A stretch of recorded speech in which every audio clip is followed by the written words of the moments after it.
సుదీర్ఘ పోరాట ఫలితంగా ఆవిర్భవించిన తెలంగాణ రాష్ట్రం నేడు దశాబ్ది కాలాన్ని పూర్తి చేసుకుందని జిల్లా కలెక్టర్ మొజమిల్ ఖాన్ అన్నారు.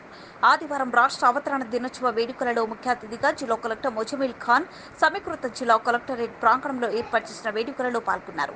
రాష్ట్ర అవతరణ దినోత్సవం సందర్భంగా ముందుగా జిల్లా కలెక్టర్ పోలీసు గౌరవ వందనం స్వీకరించి జాతీయ పతాకం ఆవిష్కరించారు. ఈ సందర్భంగా జిల్లా కలెక్టర్ మొజమిల్ ఖాన్ మాట్లాడుతూ తెలంగాణ రాష్ట్రం ఆవిర్భవించి నేటితో 10 సంవత్సరాలు పూర్తయ్యాయని, రాష్ట్రమంతటా దశాబ్ది వేడుకలను వైభవంగా జరుపుకుంటున్న సందర్భంగా పెద్దపల్లి జిల్లా ప్రజలకు తెలంగాణ రాష్ట్ర అవతరణ దినోత్సవ శుభాభివందనలు తెలిపారు. స్వరాష్ట్ర సాధన పోరాటంలో అసువులు బాసిన అమరవీరులందరికీ ఈ సందర్భంగా కలెక్టర్ ఘనంగా నివాళులర్పించారు. రాష్ట్రమంతటా జరుపుకుంటున్న సందర్భంగా అమర వీరులందరికీ ఘనంగా నివాళులు అర్పిస్తున్నాను.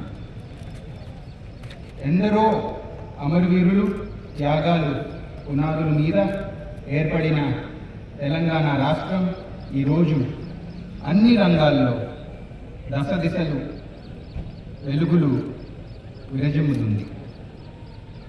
దేశంలో అందరి దృష్టిని ఆకర్షిస్తుందని చెప్పుకునేందుకు గర్వపడుతున్నాము. అటు పరిపాలనలో పారదర్శకతతో పాటు ప్రజలకు జవాబుదారీగా ఉండే విధంగా ప్రజలు తమ సమస్యలు నేరుగా అధికారులకు చెప్పుకునే అవకాశం ప్రజావాణి కార్యక్రమం ద్వారా కల్పించడం జరిగింది.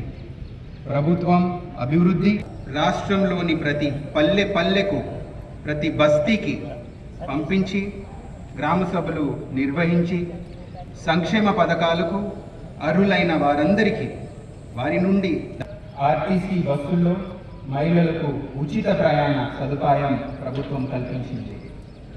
మన జిల్లాలో ఇప్పటి వరకు సుమారు 90 లక్షల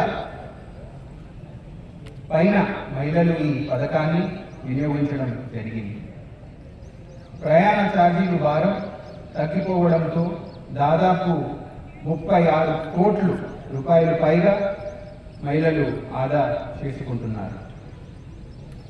అర్హులైన పేద కుటుంబాలకు ఉచిత గృహ విద్యుత్తును అందించే గృహజ్యోతి పథకం కింద 200 యూనిట్ల లోపు విద్యుత్తు వాడే గృహ వినియోగదారులకు అందరికీ 0 బిల్లులు జారీ చేయనుంది.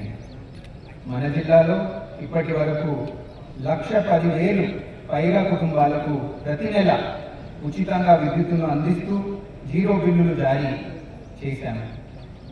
ఈ 0 బిల్లులకు ప్రభుత్వం సుమారు 7,68 లక్షలు పైగా సబ్సిడీ చెల్లించింది.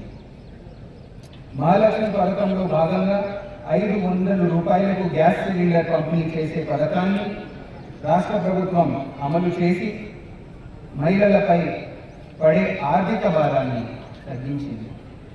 ఈ పథకం ద్వారా ఇప్పటి వరకు మన జిల్లాలో